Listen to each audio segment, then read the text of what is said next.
자, 계속해서 법률행위 목적 공부해 보겠습니다. 법률행위 목적이 확가적사여야 되는데, 근데 그 중에 하나라도 빠지면, 못 갖추면 무효가 되는데, 그 무효가 절대적 무효래요. 우리 무효가 있으면 절대적 무효가 있는데 그 절대적 무효의 반대말이 뭘까요? 절대적이 있으면 뭐가 있어? 상대적이 있지.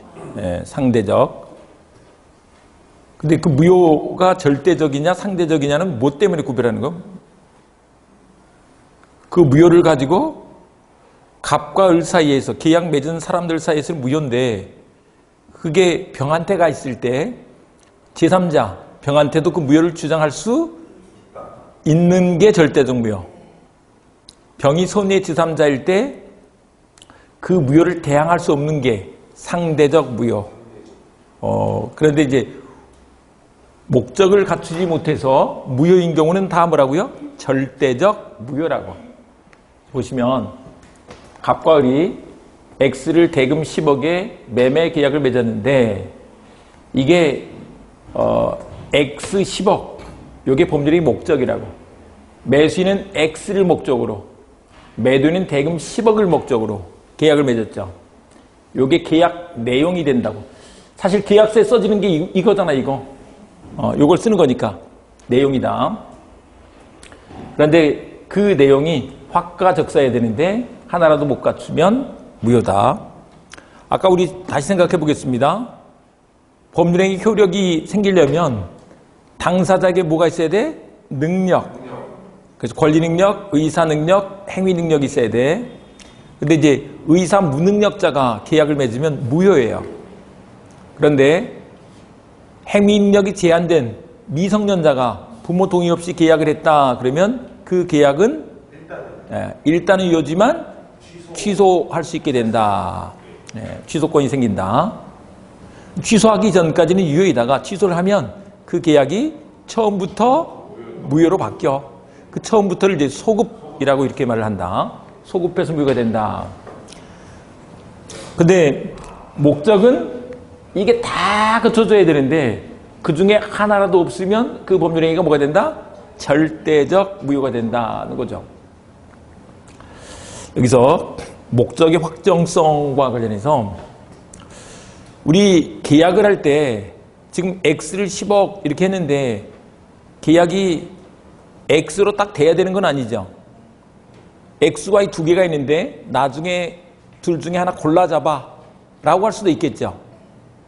대금도 10억 계약할 때 10억이 결정돼 있어야 돼. 나중에 확정할 수만 있으면 되는 거예요. 확정할 수만 있으면 된다. 계약책을 당시 확정돼 있을 필요가 없어. 사후에라도 확정할 수 있는 방법과 기준이 있으면 유효다. 이렇게 된다는 거죠. 계약책을 당시 확정돼 있을 필요가 없어. 사후에라도 확정할 수 있는 방법과 기준이 있으면 유효가 된다는 것이다. 그래서 예를 들면 이렇게 하는 거예요. 우리 이 매매대금은 지금 10억 이렇게 했는데 그럴 게 아니고 지금 여러분들이 산다고 하면 이제 사는 사람은 깎으려고 할 테고 팔려고 하는 사람은 더 받으려고 할 텐데 지금 시세가 좋아요, 나빠요? 지금 전체적인 시세가 나쁘잖아요. 나쁘니까 더 깎아줘. 그랬더니 이제 아니 금방 오른다니까 또 이럴 거 아니에요. 금방 오른다니까 이렇게 말할 거란 말이에요. 근데 좀 이거 좀 긴 텀으로 만약에 계약을 한다 그러면 그렇게 하지 말고 나중에 올 연말에 넘길 건데 X를 매매를 하되 매매 대금은 그 연말의 시가로 하자라고 정했다고 보자고요. 그래도 그런 계약도 괜찮다고. 어쨌거나 연말 되면 시가라는 게 결정될 거니까 시가라는 건 있죠. 네. 그래서 괜찮다 이 말인 거죠. 그랬더니 또 사람들이 일반적으로 그렇게 생각을 해요. 야, 그러면 그때 되면 또 매도에는 더 받으려고 할 테고 매수인은 덜 주려고 할 텐데 그게 합의가 되겠냐고. 이미 합의한 거라고. 시가로 하기로. 시가가 정확하게 얼마인지는 모르지만 시가로 하기로 됐다니까. 그 시가대로 매매 계약이 된 거라고. 근데 그게 서로 의견이 안 맞으면 어떻게 하면 될까요? 의견이 안 맞으면 안 되는 건가?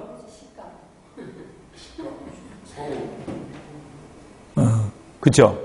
네. 이렇게 하시면 돼요. 항상 우리 민사 문제, 모든 문제는 법원 가면 돼. 뭐 하면 된다고요? 법원에 가면 법원에서 알아서 다 시가를 조사해서 이 얼마야 정해준다니까? 아니면 이제 이렇게 하는 방법도 있을 수 있겠죠. 자기들이 믿을 만한 부동산 몇 개, 그 동네 부동산 몇 개 조사해봐가지고 거기에 평균치로 하자. 이렇게 하면 될 거 아니에요. 근데 어쨌거나 그것도 결국 의견이 안 맞으면 법원 가면 된다니까? 항상 모든 민사 문제는 어디로 가면 된다고요? 법원에 가면 다 정해준다. 네, 이렇게 알아두시면 된다. 확정할 수 있으면 돼. 그 다음에 우리 계약을 할 때 가능한 걸 계약해야지 된다 그랬죠. 만약에 불가능한 계약을 했어. 그러면 계약이 어떻게 되는 거예요? 무효가 되는 거지. 불가능한 계약을 하면 무효가 된다. 우리 처음 보는 분들도 계시니까 보자면 만약에 저 하늘에 있는 별 내가 따다 줄 테니까 10억 줘 라고 계약을 했대. 그런 계약이 가능한 거예요? 불능인 거예요? 불능이잖아요. 불가능하지. 예. 불가능한 계약을 하면 뭐가 된다고요? 무효다. 근데 이제 법에서는 불가능이 너무 길어. 그래서 줄여서 불능이라고 부른다. 근데 처음부터 불능이죠. 이런 걸 원시적 불능이라고 한다. 근데 우리 시험에서는 말도 안 되게 막 집이 불탔다 이런 얘기들이 많이 나오죠. 뭔 집이 그렇게 많이 불타는지 몰라도. 계약하기 전에 이미 불이 났대. 근데 계약하고 나도 확인해봤더니 이미 불이 난 집을 계약을 했네? 그런 걸 뭐라고 한다고요? 원시적 불능. 원시적 불능은 계약이 뭐가 된다고요? 무효가 된다고. 그런데 매도인 팔 사람은 그것도 잘 확인해보고 팔았어야 될 거 아니에요. 근데 그걸 확인하지 못한 잘못, 과실이 있네? 그러면 책임을 져야지. 매수인 입장에서는 사실 그런 계약 맺으려면, 그 계약을 맺으려면 금융비용, 조사비용 이런 게 들어가죠. 시간 들어가고 돈 들어가. 매매 계약 맺을 때 돈을 만약에 마련해서 계약을 했어. 그거 돌려받는다고 손해가 다 메꿔지는 게 아니에요. 돈을 뽑는 순간 아니면 돈을 대출하는 순간 뭐가 들어가? 이자 들어가고 또 거기 얼마나 힘이 많이 들어간다고요. 기름값도 들어가고 시간 들어가고 막 들어갔잖아요. 그건 계약이 유효라고 믿었기 때문에 그런 힘을 쓴 거죠. 그래서 실내익의 손해배상을 한다. 실내익 배상을 한다. 이렇게 말하죠. 이런 경우에 계약은 성립한 거예요? 안 한 거예요? 안 한 거예요? 한 거야? 안 한 거야? 아까 얘기했잖아요. 계약이 성립한 뒤에 효력을 따진다고. 성립해야 효력 문제가 나온다고.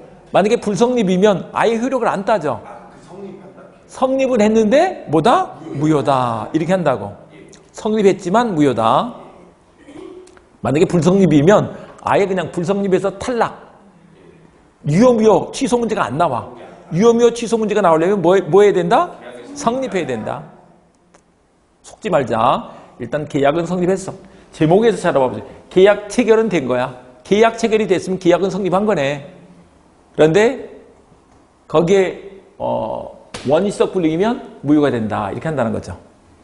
그런데 그 계약이 체결된 뒤에 후에 불능이 발생했어. 그런 걸 뭐라고 한다? 후발적 불능이라고 한다. 후발적 불능이라고 한다. 근데 후발적 불능은 계약이 무효가 된다 안 된다? 안 된다. 계약이 유효죠. 다른 무효 사유가 없으면 유효야. 그런데 그 불능이 되는데 채무자. 우리 매매 계약에서 채무자는 누가 채무자예요? 보자고요. 매도인과 매수인 있는데 X를 10억에 매매 계약을 맺었어. 10억을 기준으로 하자면 매수인이 채무자, 매도인이 채권자. 그런데 우리 민법상 돈은 불능이 없다. 불능은 확실히 불능이 된 것을 불능이라고 한다. 확정적, 종국적 불능. 아예 가능성이 1도 없는 게 불능이라고. 우리 집이 불타버렸어. 그러면 그 집은 없는 거잖아요. 새로 지어주면 그 집은 그 집이 아닌 거야. 새 집은 그 집이 아니잖아요. 불능인 거라고. 그래서 돈은 불능이 없고 여기서 불능이 되는 건 X예요. X. X가 불능이 된다. 그 불능을 문제 삼을 때는 언제나 매도인이 채무자, 매수인을 채권자라고 한다. 요걸 잊지 말자.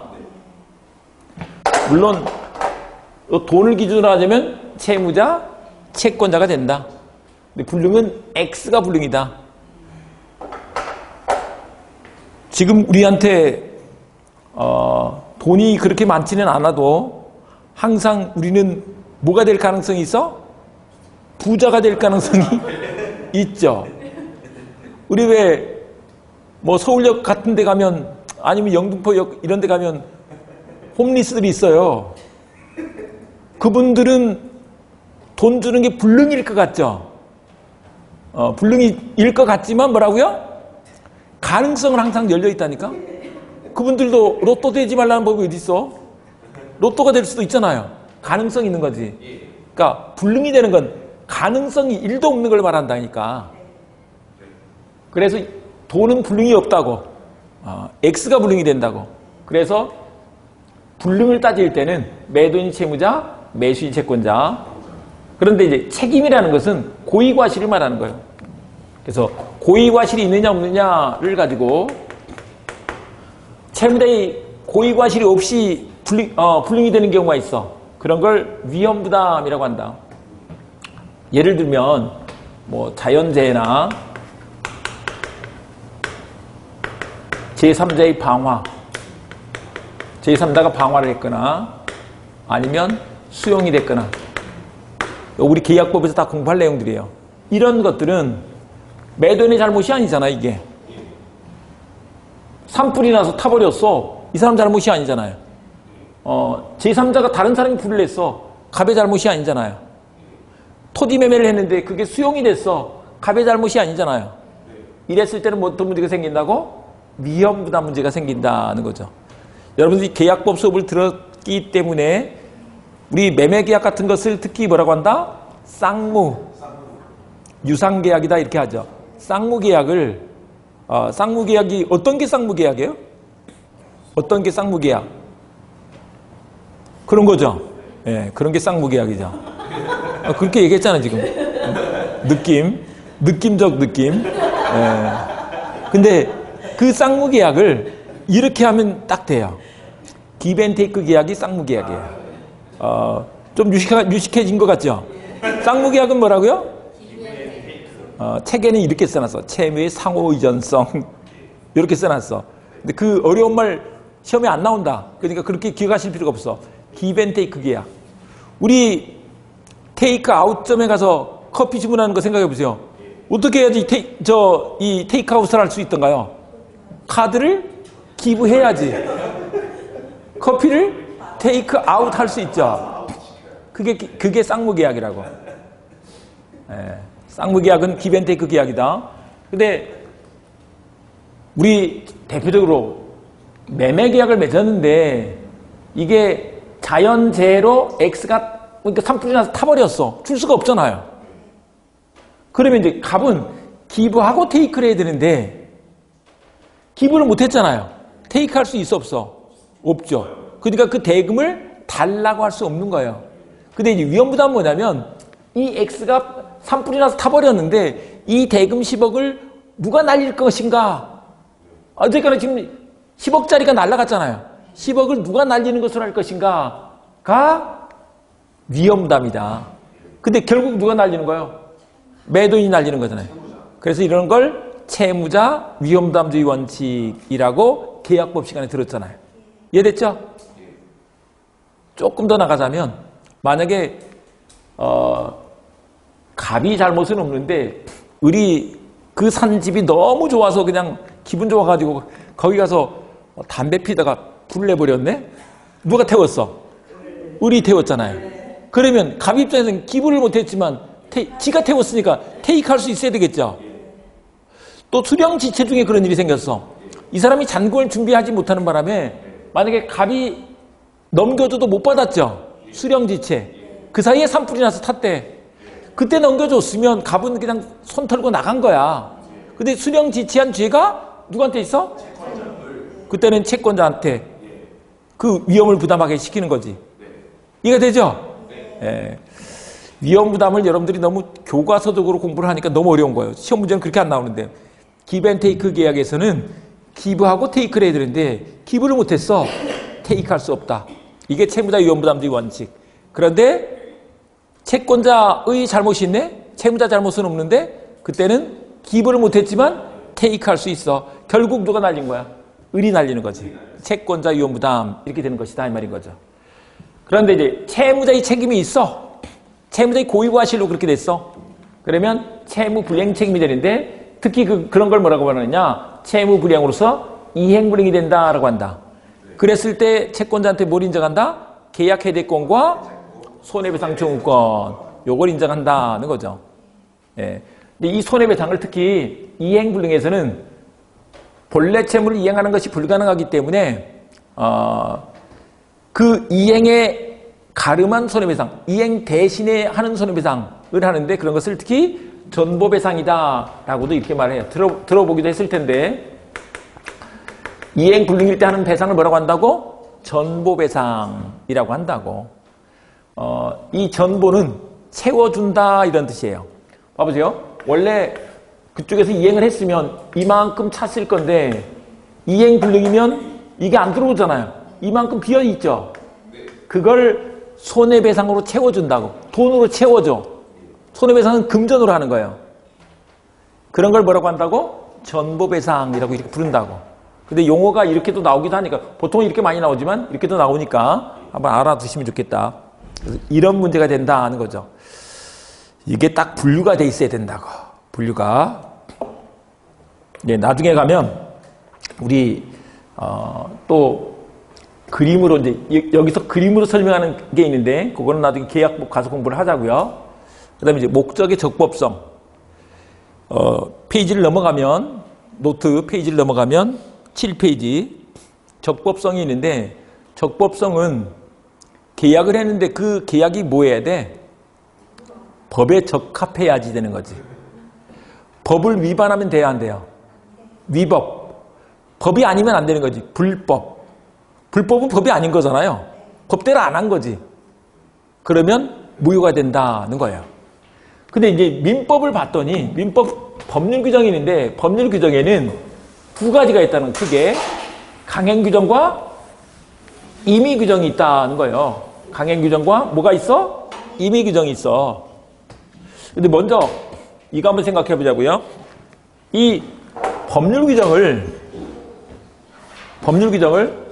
이렇게 한번 나눠보세요. 법률, 규정. 근데 거기다가 강행, 규정, 임의, 규정. 요걸 붙인 거지. 강행, 규정, 임의, 규정. 됐죠? 이렇게 산다. 그 다음에 또 이렇게도 묶을 수 있어요. 법률, 규정에서 법규. 그래서 강행법규, 임의법규 이렇게 해서 쓴다는 거죠. 나중에 가면 또 이렇게도 연결시켜. 법정. 우리 법정지상권 들어봤죠? 관습법상 법정지상권, 법정갱신 이런 얘기 들어봤죠? 근데 그 말들이 다 뭐냐면 법률 규정에 의한 이런 뜻이에요. 근데 이 말들은 다 뭐를 줄임말이다? 법률 규정. 그러니까 법률로 쓰기도 하고 규정으로 쓰기도 하고 그 다음에 강행 규정, 임의 규정 이렇게 쓰기도 하고 법규, 강행법규, 임의법규 또 법정 나와도 다 법률 규정을 말하는구나 이렇게 알아두시면 된다고. 아 이렇게 복잡한 거야 이렇게 생각하지 마시고 그냥 지들 마음대로 쓰는 거야. 지들 마음대로. 사람들이 시키는 대로 하지는 않죠. 시키는 사람이 뭐 제대로 시켰는지 안 시켰는지 어떻게 알아. 그러니까 그 사람 내 마음대로 하는 거지. 그걸 누가 말려. 근데 이제 우리는 여러 사람들, 출제자가 쓰는 용어들을 알고 있어야 문제를 풀 거 아니에요. 그러니까 알아두셔야지. 그러면 이제 이거 한번 생각해 보자고요. 임의규정. 임의법규가 있는데 이 임의규정은 무슨 뜻이에요, 이게?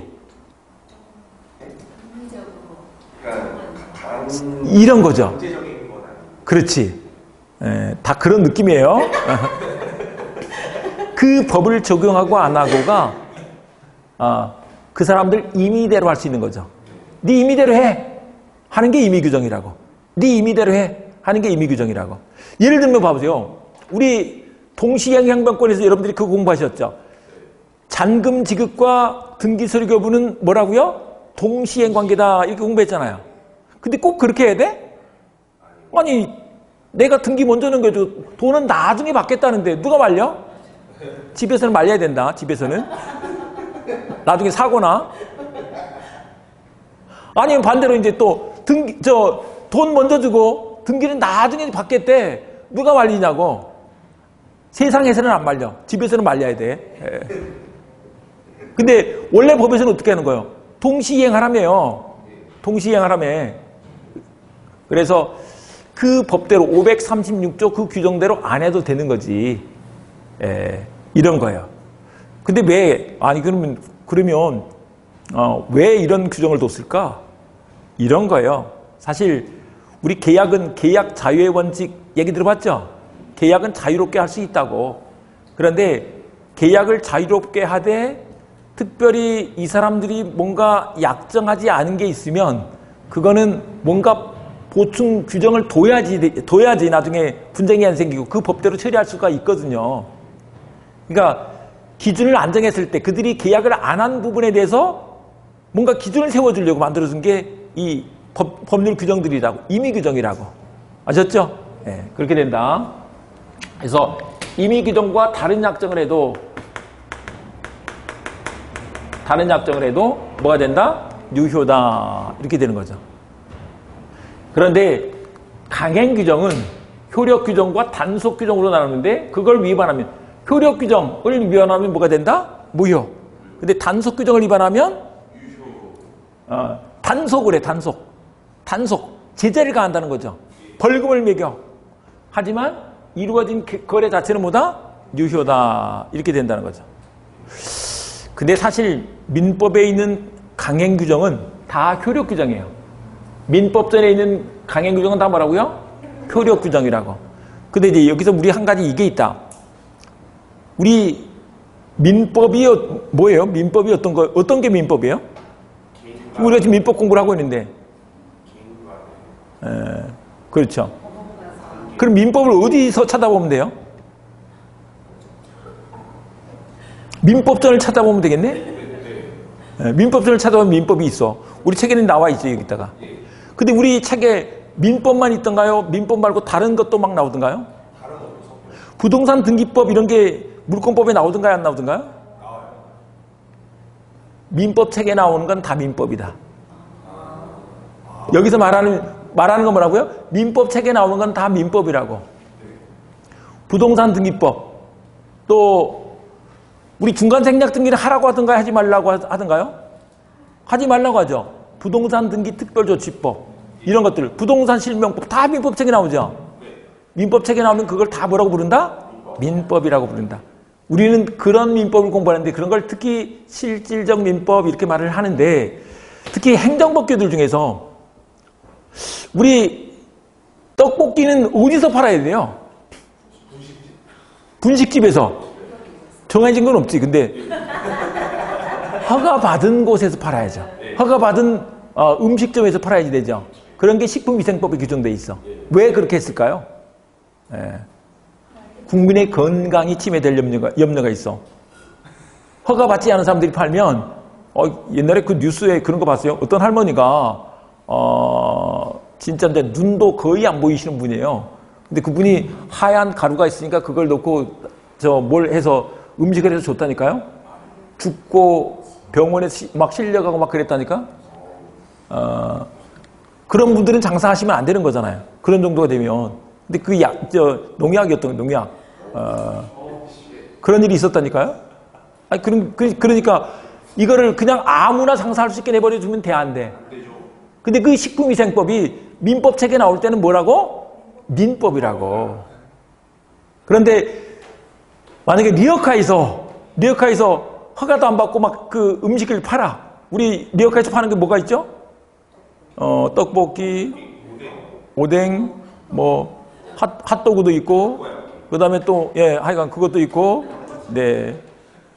아니면 뭐 군고구마 이런 것들도 팔고 순대도 이런 것들도 팔고 막 하잖아요. 등산 가면 막 막걸리도 팔고 묵도 팔고 막 하잖아요. 근데 그런 것들이 잘못하면 국민의 건강을 침해할 수 있기 때문에 식품위생법에서 규제를 한다고. 근데 그걸 만약에 허가를 받지 않고 했어. 그러면 걸린다니까? 걸리면 어떻게? 제재를 받아. 장사하는 분은. 근데 이미 우리가 사 먹었네? 그걸 유효라고 한다, 무효라고 한다? 유효라고 한다는 거죠. 그래서 우리가 지금까지 불량식품 사 먹은 것들 있잖아요. 그런 것들 다 뭐라고? 유효다. 이 말인 거예요. 됐죠? 행정법 규정에 그런 게 있다. 효력 규정도 있어. 우리 아시다시피 토지거래 허가제가 민법책에 나오잖아요. 근데 그 토지거래 허가와 관련해서 이게 허가를 받아야 돼, 안 받아도 돼? 받아야 되잖아요. 토지거래 허가 구역으로 묶여 있을 때는 토지거래 허가를 받아야 되는데 그런 걸 안 받으면 무효가 된다고. 효력 규정 위반이 돼서. 됐죠? 예. 그런 식으로 돼 있다. 그런데 이제 강행 규정 보시면 이게 효력 규정, 단속 규정을 볼 건데 효력 규정을 위반하면 무효가 되고 단속 규정을 위반하면 제재를 받지만 유효다. 그런데 이런 거 한번 봐보자고요. 우리 시험 문제로도 나오죠. 중개보수는 한도가 정해져 있죠. 근데 한도 초과 중개보수 약정을 했어. 그러면 전부가 아니고 초과 부분은 무효가 되죠. 만약에 중개보수로 500을 받을 수 있는데 막 급한 사람은 돈 더 주겠다고 하잖아요. 그럼 만약에 700을 약정을 했어. 그랬을 때 500까지는 유효고 나머지 200은 무효다. 이렇게 된다는 거죠. 부동산 명의신탁은 하라고 하든가요? 하지 말라고 하든가요? 하지 말라 그랬죠. 그래서 부동산 명의신탁 약정을 하면 그게 뭐가 돼? 무효가 됐었죠. 지난주에 공부했으니까 유효인 경우도 있었죠. 어떤 경우가 유효했어요? 종배종이라고 했잖아요. 종배종. 종중 배우자 종교단체 명의신탁은 유효라고. 이제 간혹 성질 좀 내면서 할 거예요. 종배종은 유효라고. 종배종은. 그 다음에 토지거래가 받으라 그랬잖아요. 토지거래가를 배제 잠탈했어. 그러면 뭐가 된다고? 무효라고. 다시 시험 문제죠. 우리 중간생략 등기는 단속 규정 위반이죠. 그래서 중간생략 등기가 이루어졌어. 격려됐어. 그랬을 때 이건 유효다. 이렇게 되죠. 그런데 만약에 그게 토지거래 허가 구역 내에서 이루어졌어. 그러면 봐보세요. 갑과 을 간에 계약이 있었고 또 을이 병한테 미등기 전매를 했는데 이렇게 을을 생략하고 등기를 넘겨주는 게 중간생략 등기잖아요. 근데 거래할 때마다 허가를 이렇게 받으라고 했는데 갑과 병이 실제로는 거래하지 않았으면 이게 거래한 것처럼 받아서 허가를 이렇게 받게 되면 갑과 을의 허가, 을과 병의 허가는 뭐 한 거야? 배제, 잠탈했죠? 그러면 뭐가 돼버려? 무효가 돼버린다는 거죠. 그래서 허가구역 내에서 이루어진, 토지거래 허가구역 내에서 이루어진 중간생략 등기는 뭐가 된다고? 무효다. 나중에 이제 중간생략 등기 편에 가면 다 써놨습니다. 다시. 이렇게 된다는 거죠. 참 잠탈이 뭐예요? 잠탈? 잠탈이 뭐예요? 요거 뜻 같은 거 검색하지 마. 검색하지 말고 그냥 읽으면 된다. 잠탈은 잠수 타서 탈법을 하는 거야. 피해가는 거죠. 잠수 타서 탈법 행위를 한다니까. 됐죠? 그러니까 몰래 하는 거지. 피해가는 것을 잠탈이라고 한다고. 그러니까 이런 용어들은 느낌으로만 알면 돼요. 느낌으로만. 잠탈이 뭐니? 이렇게 물어보니까. 그렇잖아요. 그죠? 그 다음에 공인중개사 자격 없는 자가 중개보수약정을 해서 이게 효력이 있으면 돼, 안 돼? 만약에 저게 효력이 있으면 우리가 지금 여기 앉아서 공부하고 싶지가 않지. 잘생기지도 않은 선생님 앞에서 어? 그래서 공인중개사 자격 없는 자가 중개보수약자라면 무효야. 근데 우연히 일회성은 아니라는 거죠. 그래서 이게 무효가 되는 것은 업으로 했을 때. 여러분 중개사법 시간에 공부했죠? 업으로 했을 때 그것이 무효가 된다는 것이다. 그 다음에 이제 봐보세요. 모가 음식점의 음식물 판매 아까 얘기한 거고요. 중간생략 등기 얘기했고요. 공인중개사 등이 의뢰인과 직접 거래를 하는 것은 중개사법에서 하라고 했어요? 하지 말라 그랬어요? 하지 말라 그랬죠. 근데 하지만 이건 단속 규정 위반이기 때문에 걸리면 제재를 받지만 이루어진 거래 자체는 뭐라고요? 유효라고. 안 걸리기만 하면 되겠네? 네. 세상에 사실 신호 위반도 안 걸리기만 하면 찍히지만 않으면 괜찮죠? 네. 주택법에 전매 제한 규정이 있는데 이것도 마찬가지로 뭐다? 단속 규정 위반이다. 요걸 잘 기억해 두실 필요가 있어요. 그래서 무허가로 중과해서 직접 전매를 해서는 단속 규정 위반이다. 외워둡니다. 이게 42번으로 나올 때가 많이 있다. 42번에 나올 때가 있기 때문에 외워두셔야 된다. 무허가로 중과해서 직접 전매를 해서는 단속 규정 위반이다. 참고로 이것도 한 가지 더 말씀드리고 할 건데 사실 교과서는 강의 노트, 이 합격 노트보다는 많이 쓰게 돼 있어요. 내용적으로. 어쩔 수 없어. 조금 더 많이 쓰게 돼 있어. 근데 이거보다는 좀 적게 이 합격 노트는 정리를 해놨는데 제가 항상 많이 말씀드리는 게 뭐냐면 공부는 이게 시험 공부할 때 정밀 타격을 해야 돼. 정밀 타격. 그냥 어디서 다 들어본 것 같아. 이건 공부한 게 아니야. 그래서 딱 핵심을 잘 잡아야 돼. 좀 다른 얘기긴 하지만 밖에 가서는 너무 호인이래. 집에서는 잘 못하고. 그러면 안 돼. 집에서 잘해야지. 집이 핵심 아니야. 맞죠? 예. 요걸 잘하라. 요게 집이야, 요게. 요게 집이다. 아셨죠? 혹시 이제 나중에 여러분들은 제 모의고사만 보면 굳이 다른 걸 안 봐도 진짜 넘치는데 나중에 근데 이제 다른 데서 막 문제가 보니까 그런 게 막 나와 있네. 여기 없는 게 그러면 그건 무시하면 된다. 왜? 안 나와. 시험장에서. 다 이거로 공부하신 분들이 교수님 여기에 다 있네요? 라고 한다고. 아셨죠? 네. 나중에 시험장에 갔다 오신 분들이 다 교수님이 낸 줄 알았어. 이렇게 얘기를 한다니까. 아셨죠? 넘치게 하지 말라고요. 넘치게는 안 하는데 다만 어떻게 해야 된다고요? 여기 있는 건 깔끔하게 내 거로 만들어야 된다고. 자, 심화 정리를 좀 더 보실 건데 이게 이런 게 있어요. 물권법하고 계약법을 나눠봤을 때 물권법은 원칙적으로 강행 규정이에요. 물권법은 원칙적으로 뭐라고요? 강행 규정. 뭐 때문에 그러냐면 물권 법정주의 때문에. 물권은 법률 또는 관습법에 의하는 외에는 임의로 창설하지 못한다. 이렇게 돼 있죠.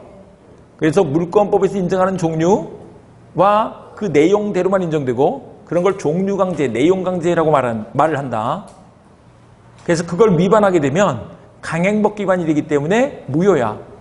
원래 우리 소유권은 물건을 사용수익 처분할 수 있는 권리죠. 그런데 혹시 우리 동네에서는 사용수익권 없고 처분권만 있는 소유권을 인정할 수 없을까? 그런 게 인정이 된다 안 된다? 안 된다는 거죠. 우리 전세권 같은 거는 부동산을 빌려서 전세금 내고 사용수익 하다가 나중에 전세금을 돌려주지 않으면 주인이 돌려주지 않으면 그 부동산을 경매해서 우선 변제받을 수 있는 권리잖아요. 그런데 전세권의 사용수익권은 없고 나중에 경매권만 있는 그런 전세권을 인정하면 돼 안 돼? 안 된다는 거죠. 물권법정주의 반해. 근데 항상 물권법은 그러니까 기본적으로 뭐다? 강행규정이다. 근데 강행법규밭에 항상 강행법규만 있느냐? 임의규정도 있다는 거죠. 논에 이 벼만 있느냐? 뭐도 있어. 피도 있잖아요. 좀 너무 옛날 얘기인가? 벼만 있는 게 아니고 뭐도 있다고? 피도 있다고. 근데 그걸 잘 뽑아내야지 되는 거지. 그러니까 강행규정밭에서는 뭘 잘 찾아야 돼? 임의규정을 잘 찾아야 돼. 그러니까 이게 보는 방법인 거예요. 그런데 그런 곳으로 뭐가 있느냐? 상전 유치부가 있다. 상전 유치부. 요즘은 할아버지 할머니가 상전이에요? 애들이 상전이에요? 애들이 상전이죠. 상전. 애들이 지금 유치부에 다니고 있잖아요. 상전 유치부다. 그러니까 노인대학보다 유치부가 더 상전이야. 됐죠? 상린관계 한번 생각해 보죠. 우리 수업 들었으니까 상린관계 같은 경우는 옆집과의 관계를 잘 하라고 해놨는데 옆집에서 뭐 거리를 뭐 얼마를 돌아 이런 것들이 있지만 옆집에서 아무 상관없대. 뭐 상관없는 거지. 우리 지상권, 전세권 처분의 자유가 있지만 전세권은 설정행위로 금지할 수 있죠. 생각이 안 나나? 지상권 처분의 자유가 있다. 지상권 설정자가 반대해도 지상권을 양도할 수도 있다고. 근데 그걸 금지특약을 하면 무효예요. 근데 전세권은 금지특약, 전세권도 처분의 자유가 있는데 뭐 할 수 있다고? 금지특약을 할 수 있다고. 설정행위로 금지할 수 있다고. 우리 유치권이 성립하는데 유치권 배제특약을 할 수가 있죠. 예를 들면 공사비를 안 줘서 유치권이 성립할 건데 야 공사비는 나중에 너희들 그 전세금 받아가지고 나중에 천천히 줘 라고 하면 유치권 배제특약을 한 거잖아요. 그런 게 가능해? 불가능해? 가능하잖아요. 유치권 성립에 관한 규정은 임의 규정이다 이 말인 거지. 그 다음에 저당권의 효력이 부합물 종물에도 미치는 것으로 하는데 설정행위로 다른 약정을 할 수가 있다고. 근데 지금 다 생각 안 해도 상관없어요. 그냥 묘보만 두고 나중에 그 파티 가서 또 확인하시면 돼. 어디가 상전이라고요? 유치부, 상전, 유치부가 된다. 그런데 계약법은 기본적으로 이게 계약자의 원칙이 적용하잖아요. 그래서 원칙적으로 뭐라고요? 임의 규정이야. 어디까지?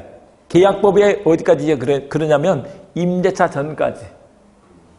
근데 예외적으로 강행 규정이 있는데 특히 임대차에서 임대차는 갑을 관계 확실하죠. 임대니 갑, 임차니 을. 그래서 사실 임차니 사회적 약자야. 사회적 약자를 보호하기 위해서 임대차에 많은 규정이 뭐가 돼 있다고? 강행 규정으로 돼 있다고. 돼 있다는 거죠. 그래서 이런 것들이 강행 규정이 있어. 그 전까지는 다 뭐라고? 임의 규정. 이렇게 알아주시면 된다고. 그래서 그 원리를 알고 가셔야 된다. 자, 이렇게 하시고 그 다음에 목적의 사회적 타당성 보겠습니다. 목적의 사회적 타당성과 관련해서는 이제 이런 걸 한번 생각해 보시면 되는데 이게 우리 예를 들면 첩계약 같은 건 하면 되는 거예요, 안 되는 거예요? 안 되죠. 도박계약 같은 거 하면 되는 거예요, 안 되는 거예요? 안 되죠. 그러면 이제 안 되면 안 된다고 써놔야 될 거 아니에요, 법에다가. 써놓으면 확실히 알지. 우리 진짜 헷갈리더라고. 이거, 저는, 고등학교 졸업하고 대학을 가니까, 가치관에 막 혼란이 생기는 거예요. 어렸을 때 그, 교실에서 배웠던 거하고, 그 다음에 대학 들어가서 이렇게 듣는 얘기들이 다 다른 거야. 이게 도대체 뭐가 답이지? 근데 그게 막 답을 가르쳐 줬으면 좋겠어. 상당한 혼란이 좀 있더라고요. 근데 법에다가 민법 같은 경우는 이제 그런 것들을 일일이 다 쓸 수가 없는 거예요. 예를 들면 첩계약은 무효면 그러면 원조교제는 괜찮은 건가? 원조교제? 그런 것도 안 된다고 해야 되겠죠. 그래서 그거를 법에다 일일이 다 쓸 수가 없으니까 아예 법에다가 간단하게 이렇게 써놨다. 선량한 풍속 기타 사회질서에 위반한 법률행위는 무효로 한다. 라고 이렇게 해놨다는 거죠. 뭐라고요? 선량한 풍속 기타 사회질서 위반한 사항을 내용하는 법률행위는 무효로 한다. 근데 첩계약이나 원조계약, 도박계약 이런 것들은 뭐예요? 선량한 풍속 기타 사회질서 위반이다 라고 할 수 있겠죠? 예, 그렇게 된다고. 예, 그래서 보시면 이제 대표적으로 이거 먼저 한번 봐보자고요. 가장 대표적인 게 갑이라는 남자가 을이라는 여자와 부첩계약을 맺어서 그냥 줄여서 첩계약이라고도 합니다. 이게 부첩계약이라는 것은 갑한테 지금 본처가 있다 이런 얘기죠. 상처한 뒤에는 첩이 아니지. 예. 본처가 있는데 다른 여자랑 살림을 차렸어. 그런 걸 뭐라고 한다? 부첩계약. 이 여자도 지금 납치돼서 사는 게 아니잖아요. 납치돼서 사는 게 아니고 합의로 살고 있잖아요. 합의하는 건 다 뭐라고? 계약. 근데 그냥 와서 살지는 않죠.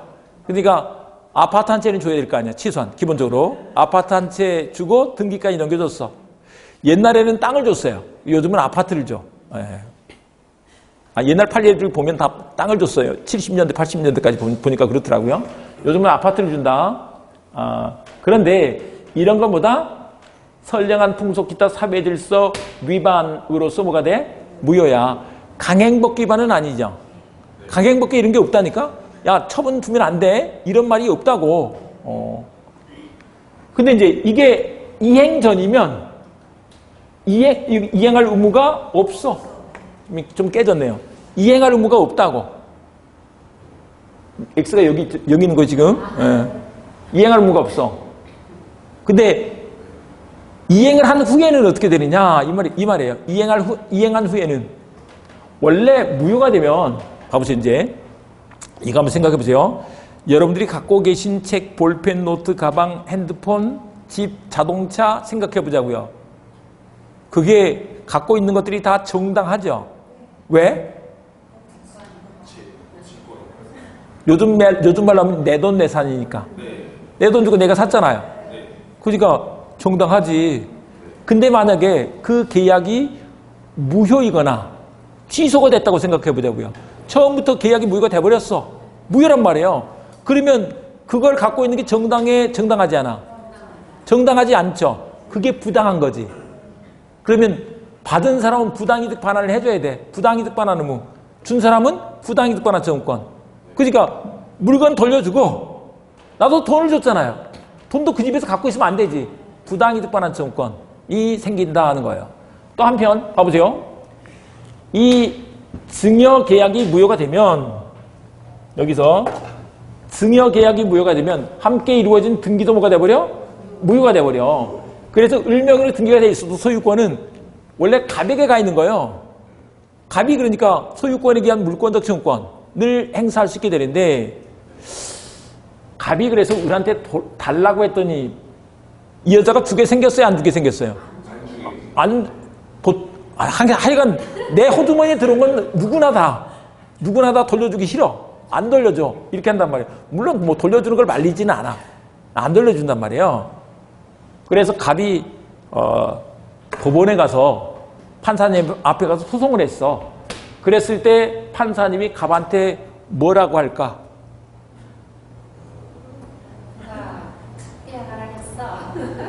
그런 거죠. 간단히 말하면 표정을 잘 보세요. 뭘 잘했다고? 갑이 잘한 게 있어 없어? 없습니다. 그래서 이런 경우에는 부당이득 반환 청구권 행사할 수 없다. 소유물 반환 청구권 행사할 수 없다. 이렇게 한다. 그러니까 이런 것까지 돌려받는데 나라가 협조해 줄 건 아니야. 뭘 잘했다고 지금 뻔뻔하게 그 얼굴을 들고. 판사님이 뭐라고 한다고요? 한마디로 뭘 잘했다고 이렇게 한다니까. 앞으로 민열식을 한다. 뭘 잘했다고. 그래서 이 X는 보통 경우에 무효는 갑한테 소유권이 가 있지만 지금 이 경우는 어떻게 돼버린다? 첩 소유가 돼버린다는 거예요. 예. 그래서 X는 첩을이 소유자로서 만약에 을이 병한테 처분했어. 그러면 병은 또 살 때 그런 얘기가 분명히 주변에서 들렸을 거예요. 그 집이 그 을이 첩이래. 작은 소리로 하는 게 더 멀리 가잖아요. 그죠? 첩이래. 막 그랬대. 그러면서 막 소음이 다 나잖아요. 하지만 그런 걸 따져 안 따져? 안 따지고 병은 소유권 취득한다고. 소유자로부터 살 때는 선이야기를 따진다 안 따진다? 안 따진다. 선이야기를 따지지 않고 소유권을 취득한다는 것이다. 자, 이거 봅니다. 첩계약 무효야. 부축관계 종료를 해제 조건으로 한 증여는 무효다. 근데 이거 한번 해석을 해보자고. 여러분들이 뭐 조건도 공부를 했으니까 이게 무슨 말이에요? 이게 우리말로 바꾸면 이게 뭔 말이에요? 이게 갑이 을한테 뭐라고 말한 거야, 이게? 야, 너 X 계속 네가 가지려면 나 떠나지 마. 그 말이에요. 만약에 나 떠나면 부적 관계가 종료하겠죠? 해제 조건의 효력이 없어지는 거죠? 효력이 없어져야 돌려줄 거 아니야? 그러니까 나 떠나면 돌려줘 하면서 증여를 한 거야. 근데 이제 부적과는 기본적으로 붙으면 무효야. 떨어지는 건 유효야. 부적 관계는 붙어야 아름답다, 떨어져야 아름답다. 떨어지는 게 아름답잖아요. 근데 지금 이 말은 떨어지라는 게 붙으라는 거야. 붙으라는 얘기잖아요. 아, 이 말이 너 나 떠나면 돌려줘 하면서 증여를 했다니까? 그 말이 붙어 있으라는 얘기지. 그러니까 이런 건 붙으라는 얘기니까 무효가 된다고. 첫 계약도, 이게 시험 문제는 이렇게 나오니까 이렇게 쓰는 거야, 지금. 근데 이제 우리말로 풀어드린 거지. 아셨죠? 네. 그걸 잘 기억하셔야 된다고. 네. 그래서, 이렇게 해두시고요. 그 다음에, 도박 계약 한번 생각해 보자고. 도박은 해야 돼, 하지 말아야 돼? 하지 말아야지 되죠. 근데 갑이, 을하고 도박 계약을 맺었어. 근데 하지 말아야 되는데 만약에 갑이 도박빚을 지게 됐단 말이에요. 그럼 갚아야 돼? 안 갚아도 돼? 갚아야 돼? 안 갚아도 돼? 안 갚아도 되지. 도박 계약은 반사회적이라니까. 공서양수 기반이야. 공서양수이란 말도 쓰기도 하고 우리 반사회질생이 반사회적 범죄행위 막 이름이 많아 그냥 하여간. 다 그냥 지 마음대로 쓰고 있구나 이렇게 생각하시면 된다고. 그게 같은 말이다. 선량한 풍속 기타 사회질서 위반을 그렇게 쓰고 있다. 근데 을이 와서 전문용어로 갈구니까 도박빚 갚겠습니다 라고 채무 변제 약정서를 하면 각서를 하나 써줬어. 그건 유효일까 무효일까? 그것도 유효가 되면 큰일 나겠죠. 그러면 와서 계속 갈구일 거 아니야. 너 써줘. 괴롭힌단 말이에요. 그래서 그런 것도 무효야. 근데 이제 그러니까 이 사람이 이렇게 한 거야. 그러면 내 집 있는 거 X가 있는데 그거 네가 팔아서 도박 채무에 충당해 라고 하고서 했단 말이에요. 그래서 을이 병한테 그걸 팔았어. X를 팔았단 말이에요. 그리고 이제 그렇게 됐을 때 이 대리권 수여는 무효다, 유효다? 이것도 어찌 보면 무효라고 봐야 될 것 같잖아요. 근데 사실 이런 것들을 볼 때는 이제 여러 가지 결과를 놓고 봤을 때 이게 맞을까 틀릴까를 보는 거야. 근데 아니 가불간의 둘 사이를 보면 이 사람한테 빚을 갚을 일이 없으니까 이런 건 무효라고 봐야 될 건데 여기서 병은 죄가 있어요, 없어요? 없잖아요. 이 사람한테 죄가 없는데 만약에 대리권이 없으면 무권대리가 돼버리잖아요. 그럼 병은 소유권 취득 못하겠네? 그러면 안 되겠잖아요. 그래서 대리권 수여는 유효가 된다고. 그래서 이 계약이 그대로 효력이 있는데 이렇게 생각하시면 된다. 도박 관련해서는 다 무효야. 대리권 수여는 유효야. 이렇게 받으십니다. 보세요. 도박 자금의 지공할 목적으로 금전을 대여하거나 또 도박 계약, 도박 채무 변제 약정 다 무효다. 그런데 도박 채무를 변제하기 위해서 도박 채권자에게 을한테 부동산 처분에 대리권을 수여하는 것은 뭐다고? 유효가 된다는 거죠. 왜? 그거는 병 때문에 병을 생각해서 그렇게 하는 거야. 이해됐죠? 근데 이거 이렇게 하시면 돼요. 도박 관련해서는 다 무효야. 대리권 수여는 유효야. 이렇게 알아주신다. 대리권 수여는 유효다. 자, 이렇게 두시고 그 다음에 이게 사회질서 위반 여부의 판단 시기에 관한 문제가 있는데 이걸 언제를 기준으로 해서 판단할 것인가에 관한 문제예요. 근데 이렇게 한번 생각해 보시면 좋겠는데 우리 예를 들면 첩계약이 지금 현재 우리나라에서는 반사회적 법률행위로서 무효가 맞죠? 근데 우리나라에서도 그게 조선시대 같으면 대감마님들한테 우리 드라마 보면 대감마님들한테 첩이 다 있던가요, 없던가요? 있는 게 그냥 늘상 있는 거잖아요. 만약에 그게 없으면 이상한 대감님인 거지. 그리고 심지어는 그걸 또 본처가 뭐라고 하면 옛날에 그걸 뭐라 그랬어? 투기한다고 칠거지약이다 그래서 쫓겨났죠.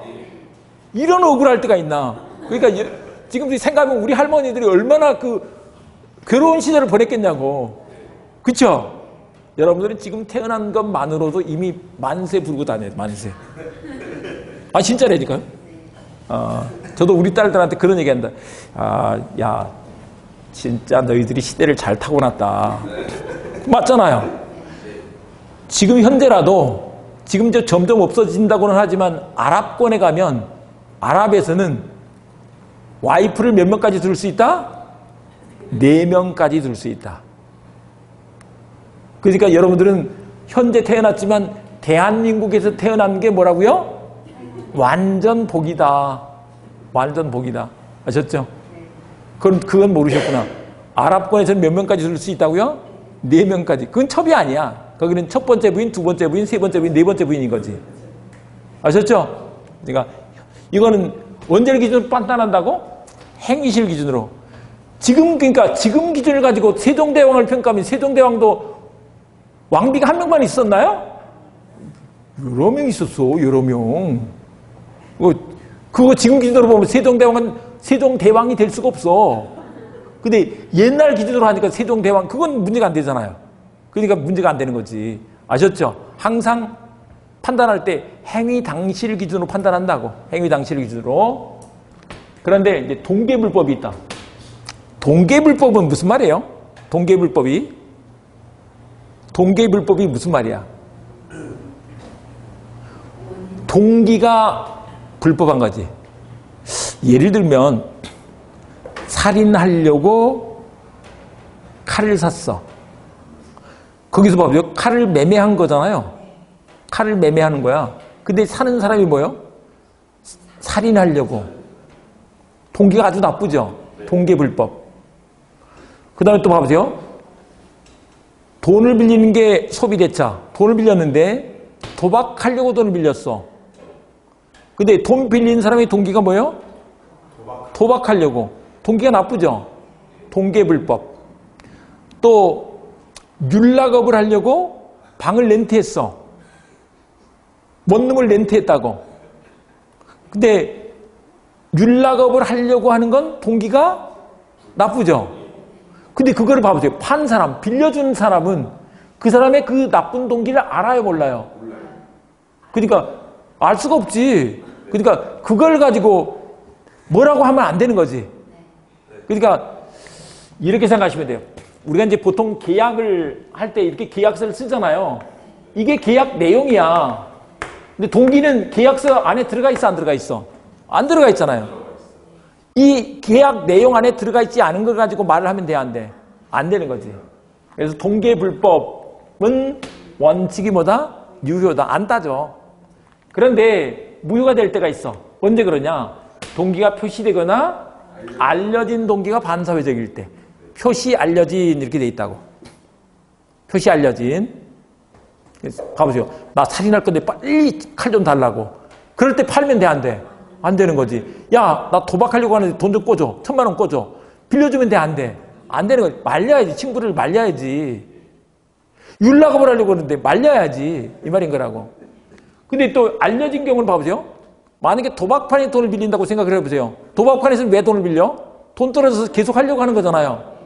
그런 것은 이 알려진 동기가 반사회적이야. 그러니까 무효야. 불법 원인급여가 된다고. 네. 그러면 이제 우리 이런 게 있다. 도박판에서 빌린 돈은 갚아야 될까? 안 갚아도 될까? 그래서 그게 전문 용어로 도박판에서 빌린 돈은 안 갚아도 돼가 된다. 왜? 반사회적이잖아. 불법 원인급여야. 갚을 필요가 없다고. 예. 그렇게 된다.